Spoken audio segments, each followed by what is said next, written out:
नमस्कार छात्रों, स्वागत है आपका हिंदी व्याकरण की कक्षा में, जिसका विषय है आज संज्ञा की परिभाषा, उसके भेद और उदाहरण। बच्चों, जैसा कि आप सभी को पता है कि संज्ञा व्याकरण का प्रमुख अंग है और संज्ञा शब्द दो शब्दों से मिलकर बना है, सम प्लस ज्ञा। सम उपसर्ग पूर्वक ज्ञा धातु। ज्ञा धातु का अर्थ ज्ञान के अर्थ में होता है और संज्ञा का अपना अर्थ होता है नाम। जैसा कि मैंने आपको बताया कि संज्ञा का अपना अर्थ होता है नाम, तो बच्चों परिभाषा पर एक दृष्टि डालिए। किसी व्यक्ति, वस्तु, स्थान अथवा भाव का बोध कराने वाले शब्दों को हम संज्ञा कहते हैं। किसी भी व्यक्ति, इस चराचर जगत में विद्यमान कोई भी व्यक्ति, वस्तु, स्थान अथवा भाव का बोध कराने वाले शब्द जो होंगे वो संज्ञा कहलाएंगे और संज्ञा का अपना अर्थ होता है नाम। जैसे प्राणियों के नाम, जैसे नेहा, आयुष, ओजस्व, अंशु, गाय, भैंस, कुत्ता, शेर आदि। स्थानों के नाम, दिल्ली, बनारस, इलाहाबाद, पटना, अमेरिका, चीन, जापान, जयपुर, मथुरा आदि। वस्तुओं के नाम, टीवी, कुर्सी, पुस्तक, मोबाइल, फ्रिज इत्यादि।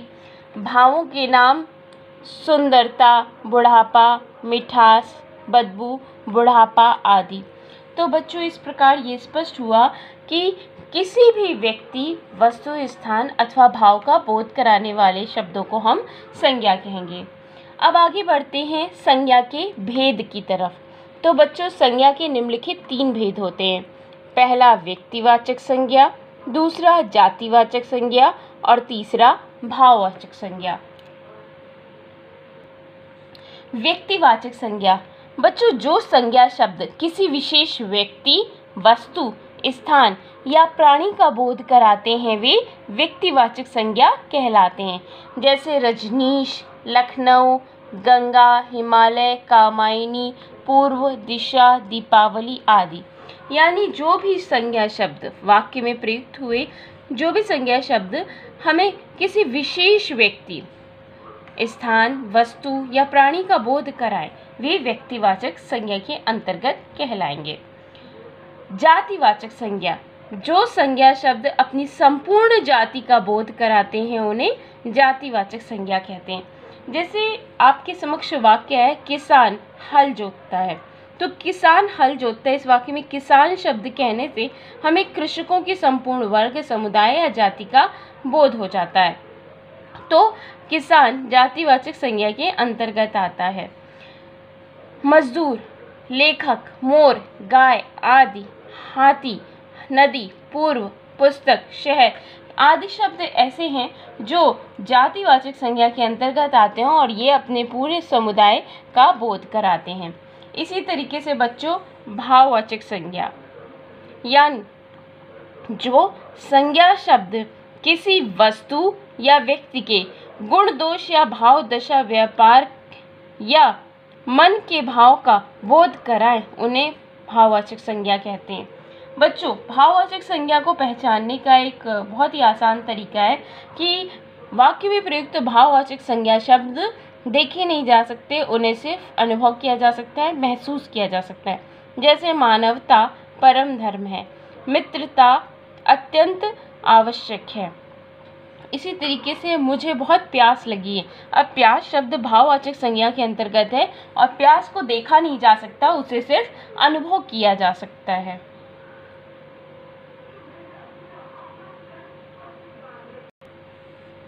आगे चलते हैं बच्चों। अंग्रेजी व्याकरण से प्रभावित होकर कुछ विद्वान संज्ञा के और 2 भेद करते हैं, यानी हमारे पास इंग्लिश ग्रामर भी है, तो उनसे प्रभावित होकर कुछ विद्वान संज्ञा के 2 भेद और करते हैं। इस प्रकार संज्ञा के कुल 5 भेद हो जाते हैं, परंतु कुछ विद्वान उपर्युक्त भेदों को जातिवाचक संज्ञा के ही भेद मानते हैं। पहला देखिए 4th नंबर, समुदायवाचक संज्ञा। जो संज्ञा शब्द किसी समूह, झुंड या समुदाय का बोध कराते हैं उन्हें समुदायवाचक संज्ञा कहते हैं। यानी वाक्य में समुपस्थित जो शब्द किसी समूह, झुंड या समुदाय का बोध कराएंगे उन्हें समुदायवाचक संज्ञा कहेंगे, जैसे गुलदस्ता, कक्षा, गोष्ठी, मंडल, जत्था, संघ आदि। गुलदस्ता कहने से हमें फूलों के संपूर्ण समूह का बोध हो जाता है। कक्षा, गोष्ठी कहने से हमें छात्रों के संपूर्ण समूह का बोध हो जाता है।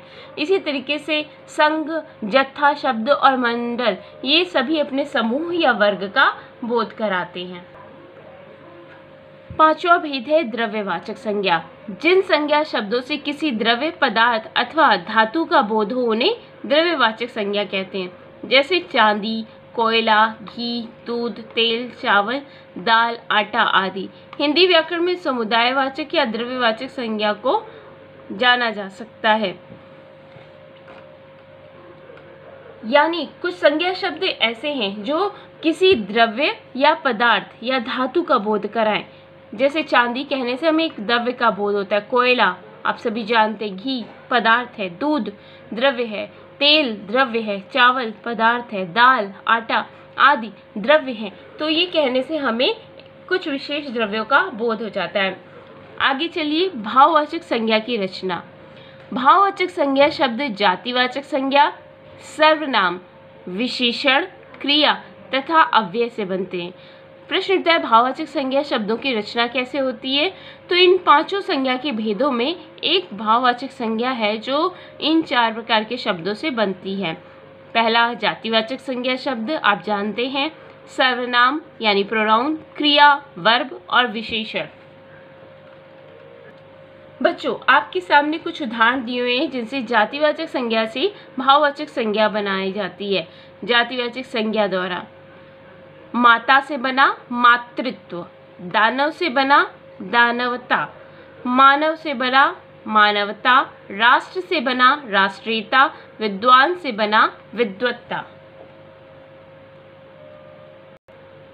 सर्वनाम शब्दों से भाववाचक संज्ञा बनाना, सर्व सर्वस्व, अपना अपनापन, निज निजत्व, स्व स्वत्व, मम ममत्व, पराया परायापन।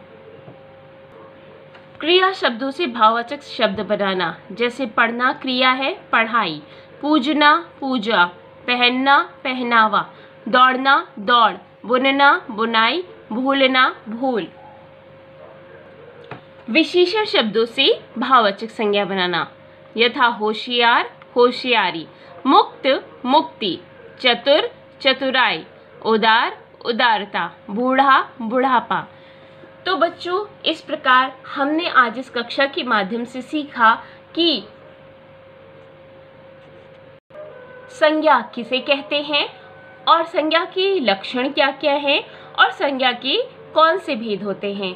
आज की कक्षा में इतना ही, फिर मिलेंगे, तब तक के लिए जय हिंद जय भारत।